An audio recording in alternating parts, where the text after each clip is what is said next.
I don't sound like a big fat meanie when I say this, but I don't know what the people at Major League Baseball are thinking, because this list made me scratch my head. They are releasing the top 100 players in baseball, and I see the top 50, Luis Robert, aka Luis Robert, that's actually how you say it, at the 50 spot, and then you have Starling Marte over guys like Bryan Reynolds and Tyler O'Neill. Once the full top 100 comes out, if this video gets to 2,000 likes, we're gonna go ahead and react to it, because there's some spots and some players that are just, they're mismatched. What's going on, everyone? It's Fuzzy. Welcome back to yet another MLB recap. If this is your first time on the channel, we talk baseball every single day, so don't be afraid to hit that subscribe button. And also, if you're going to any baseball games, including the regular season, which is starting in exactly 7 days, save yourself some money. Use code Fuzzy over on SeatGeek. Also, MLB The Show 22 comes out today, so leave a like if you're excited for the gameplays and the pack openings to come back as soon as tomorrow. Now, before we get into the trade rumors that are surrounding the Padres and guys that we've talked about today,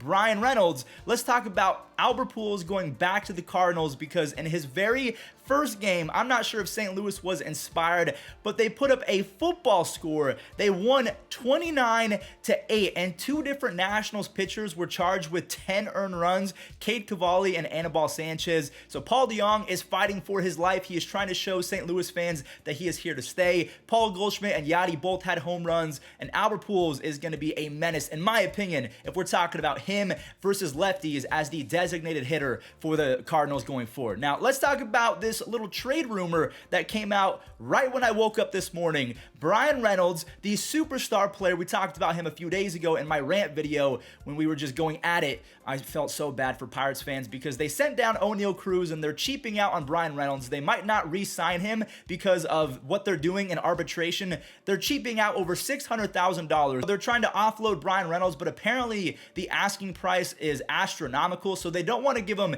$600,000, but they're willing to go to another team and say, hey, we want all of your top 10 prospects or something crazy. So they understand Bryan Reynolds' value, but they won't give him the money that he deserves. The Pirates franchise needs to be sold because they deserve better. Apparently, Chris Paddock and Ryan Weathers, two young pitchers of the Padres, are being discussed in this move. I mean, at this point, I hate to say this, Bryan Reynolds fans and Pirates fans, I hope he gets shipped, because Pittsburgh is an abomination to Major League Baseball. All right, let's move on over to a few other stories that aren't as negative. We have Trevor's story with his very first base hit as a member of the Boston Red Sox. And just like I said about Jock Peterson, sorry guys, I had to take a break. I've been trying to buy Disneyland tickets for like 48 hours straight. I got it. Oh my God.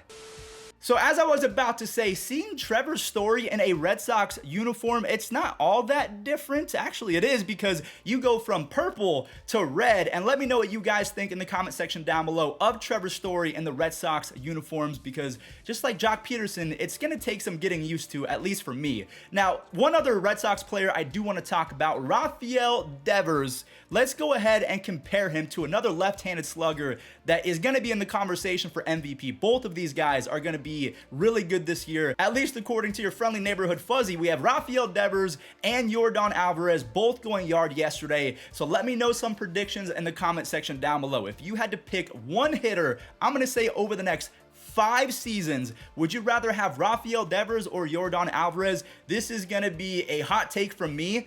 I'm going Yordan Alvarez. That guy, Air Yordan, he doesn't make sense. He is freakish. And I love Devers. He's an MVP candidate for the next decade, but I'm going Yordan as a hitter.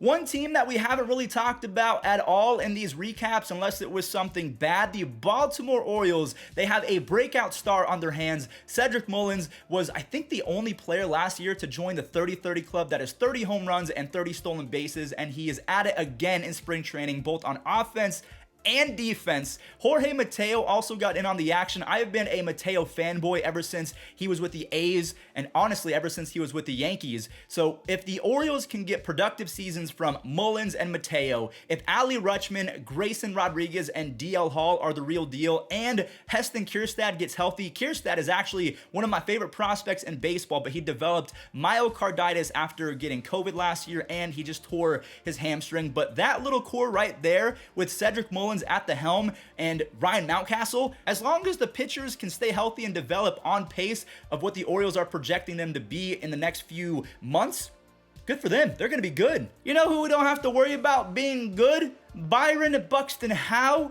in God's name did he hit this ball out? A grand slam on a ball that he was fooled on. He flicked his wrist and he somehow got the barrel on it, and it still went 380 feet. I'm going to put up this graphic right here. Obviously, Byron Buxton is not the best center fielder in baseball because Mike Trout still exists. He is not retired. But if you take a look, Byron Buxton and Mike Trout are tied for WAR since 2019, I believe it was, or it was at the start of 2020. Both of these dudes have been sensational. Byron Buxton is the better athlete and defender, but Mike Trout is clearly the better hitter. So, I mean, we'll ask the same question that we did for Devers and Jordan. For the next 5 years, who would you rather have, Mike Trout or Byron Buxton? One spicy conversation that is not going to go away anytime soon is who is going to finish in first place in the NL East. So we have a home run from Pete Alonso, and don't you go anywhere, we also have a prodigious, no doubt shot from Bryce Harper, the two-time MVP, and then last but not least for this conversation, Adam Duvall goes yard as well. So Pete Alonso, Bryce Harper, and Adam Duvall, all three of them are in the NL East. We just saw the Atlanta Braves get better after they won the World Series because they're getting Ronald Acuna Jr. back. And in my opinion, even though it's kind of minuscule, they improved at first base by acquiring Matt Olson. They also have Kenley Jansen as their brand new closer. So between the Braves, the Nationals, I don't even know why I said the Nationals. I just kind of felt bad. The Mets, the Phillies, and I believe the Marlins are in the East as well. Who do we believe has the best chance of winning that division? I'm gonna make a prediction right now.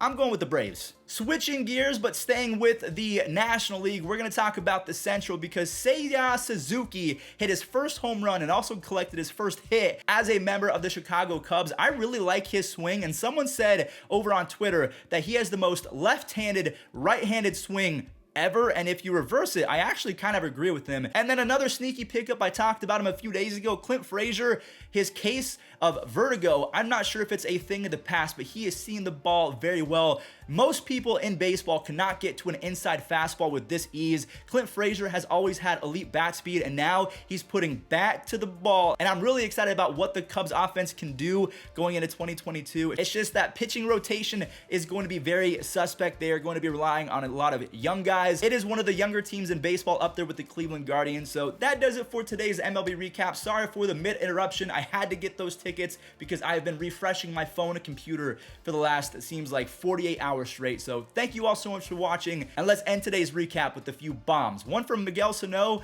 and then one from Michael Brantley. Two completely different hitters, but the same result. Balls in a strike.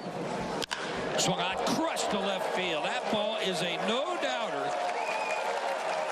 One hop off the catwalk as Sano connects for his first home run. Here's the pitch, and this one's crushed. Right field and way out of here. A two-run homer for Michael Brantley, and that was no doubt about it as soon as it left his bat.